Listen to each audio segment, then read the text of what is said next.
जिल्हाधिकारी कार्यालयात बॉम्ब ठेवण्यात आलेला अशी माहिती समोर येते, काय आपण सांगाल? आज सकाळी या संदर्भातील एक मेल जिल्हाधिकारी कार्यालय या ठिकाणी प्राप्त झाला. त्या अनुषंगाने स्पेसिफिक इन्फॉर्मेशन दिली गेली होती की यामध्ये जो बॉम्ब ठेवलेला आहे त्याची वेळ सांगितलेली होती.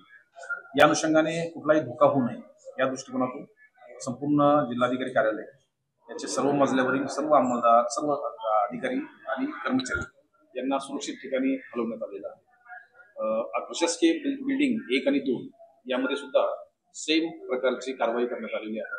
तिथेही कुणीही अधिकारी किंवा कर्मचारी ठेवण्यात आलेले नाही आणि हा संपूर्ण परिसर आणि पूर्ण बिल्डिंगचे सर्व फ्लोअर, सर्व रूम्स या BDDS स्क्वॉडच्या माध्यमातून चेक केले जात आहे. सर्व त्या प्रिकॉशन्स घेतले जात आहेत. त्यामध्ये कुठलीही पॅनिक होण्याची आवश्यकता नाहीये. पोलीस प्रशासनाने परिपूर्ण या पूर्ण बिल्डिंग्स या ताब्यात घेतलेल्या आहेत आणि त्याची पाहणी आणि तपासणी सध्या सुरू आहे. सर, कशा कशा पद्धतीचं पथक आपण त्याच्यामध्ये BDDSचं स्क्वॉड आहे जे अशा स्वरूपाचे एक्सप्लोजिव्ह डिटेक्ट करण्यासाठी सक्षम आहे.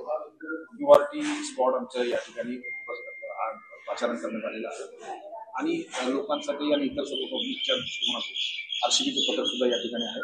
म्हणजे सर्व अधिकारी आणि अंमलदार हे आवश्यकतेप्रमाणे डिप्लॉय करण्यात आलेले आहेत आणि सर्वांच्या सुरक्षेची उपाययोजना या ठिकाणी करण्यात आल्या. महाराष्ट्रातील सर्व बातम्यांचे विश्वासार्ह व्यासपीठ सकाळच्या सर्व सोशल मीडिया प्लॅटफॉर्मला लाईक, फॉलो आणि सबस्क्राईब करा. तसंच सर्व नोटिफिकेशनसाठी बेल आयकॉन प्रेस करायला विसरू नका.